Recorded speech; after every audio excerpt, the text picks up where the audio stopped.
I've come to Israel on the eve of a sacred holiday, the celebration of Passover. After enjoying Seders with family and friends in Chicago and on the campaign trail, I'm proud that I've now brought this tradition into the White House. And I did so because I wanted my daughters to experience the Haggadah and the story at the center of Passover that makes this time of year so powerful.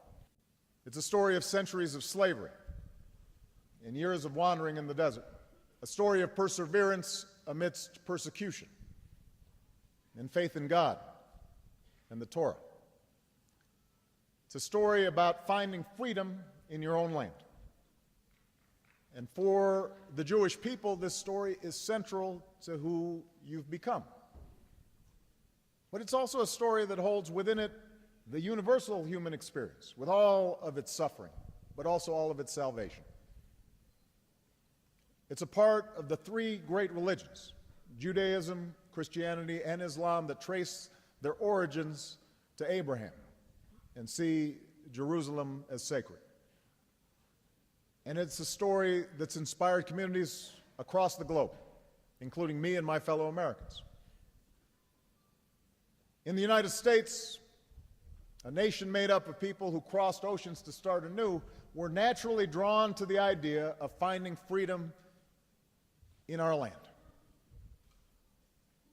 To African Americans, the story of the Exodus was perhaps the central story, the most powerful image about emerging from the grip of bondage to reach for liberty and human dignity. A tale that was carried from slavery through the civil rights movement into today.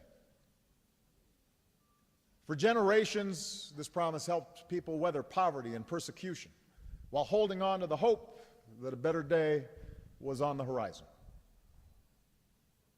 For me personally, growing up in far-flung parts of the world and without firm roots, the story spoke to a yearning within every human being for a home. For the Jewish people, the journey to the promise of the State of Israel wound through countless generations. It involved centuries of suffering and exile, prejudice and pogroms, and even genocide. Through it all, the Jewish people sustained their unique identity and traditions, as well as a longing to return home. And while Jews achieved extraordinary success in many parts of the world, the dream of true freedom finally found its full expression in the Zionist idea, to be a free people in your homeland. That's why I believe that Israel is rooted not just in history and tradition, but also in a simple and profound idea. The idea that people deserve to be free in a land of their own.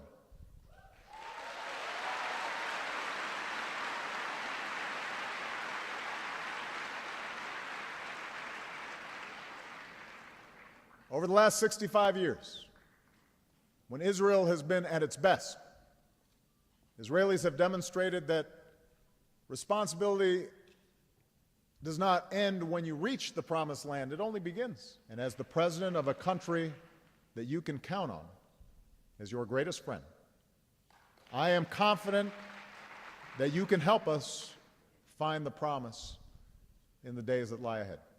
And as a man who's been inspired in my own life by that timeless calling within the Jewish experience, Tikkun Olam, I am hopeful that we can draw upon what's best in ourselves to meet the challenges that will come, to win the battles for peace in the wake of so much war, and to do the work of repairing this world. That's your job. That's my job. That's the task of all of us. May God bless you. May God bless Israel. May God bless the United States of America. Toda Rabah. Thank you.